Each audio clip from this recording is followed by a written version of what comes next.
What's up, everyone? Shirazoni here for part three of Addictive Keys. Here I'll be going over the modern upright. Um, I think I pretty much explained all these top common functions that are in Addictive Keys to here. So let me try to turn all of these off, make it sound as default as possible.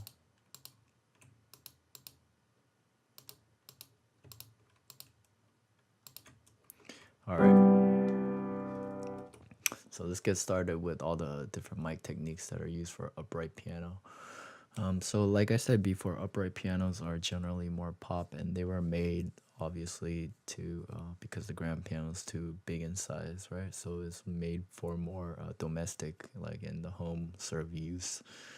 And also, it has more of that like honky tonk, like pop feeling to it, like very cheesy in some ways, but over time, people desire that kind of sound, like especially in countries or blues, country or blues or rock and roll, that those kind of genres.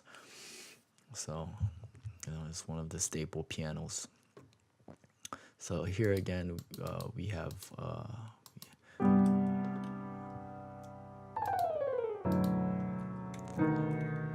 like a front tube. We got the tube M269. This is basically Newman's. I think I said it was Sennheisers before I looked them up. They're Newman's. So I believe this and then this microphone setup right here are not taken in the front like it looks like, but they were probably placed inside the lid. They probably took the lid off because that's how you normally record modern uprights, like upright pianos. You take the lid off and then you would place the mic inside, inside where you can see the hammers and stuff. So like I said before, tubes give a generally more warm, like, it has that natural, like, high cut a little bit, so it sounds very warm. And tubes have that natural warm characteristic to it. And then we got ribbons. I believe these are the cool, for 038s. And ribbons record from both sides, as you can see, and it sounds way brighter than your tube mics. So real like pop cheesy feeling. And then you got the tube U47. This is again Newman's. Okay, so this is a mono thing. They recorded from the front on the bottom, and this gets, obviously, if you record from the bottom or if you record from the back right over here, the upright is shaped so that, if you're recording like from the front, there's all these keys and all this thickness to it, all the hammers, and that gets in the way of the recording.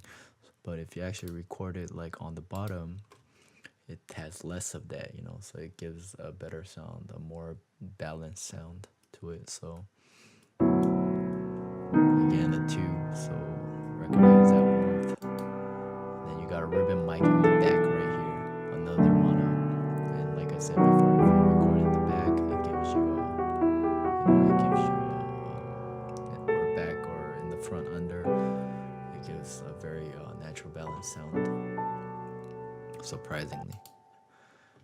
And then we got the T25s. I don't know what these mics are, maybe RCAs, I'm gonna guess.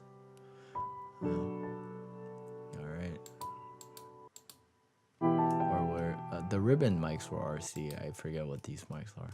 So again, in the back, but with tube, and then with the space pair, so it's giving you stereo. And then up here, we got something unique. We got a PZM. This is a Sennheiser model. And PZM mics are basically pressure zone microphones. What they are is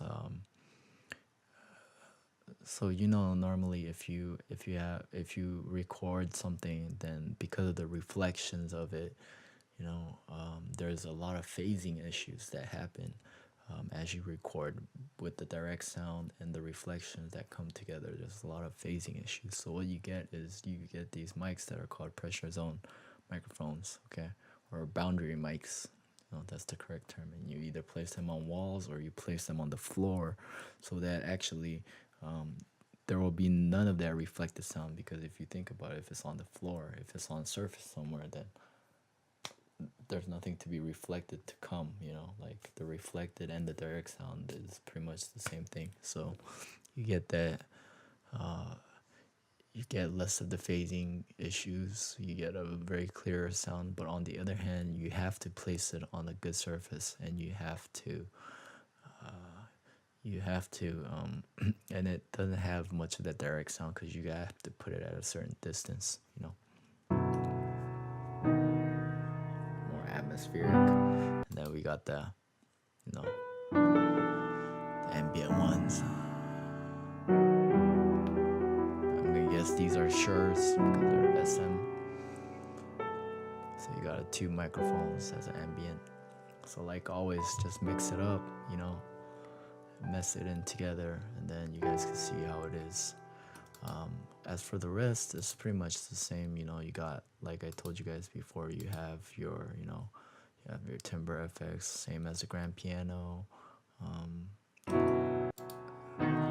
You guys could play with all these presets over here. Different mic settings, as you can tell from the names. And then these are.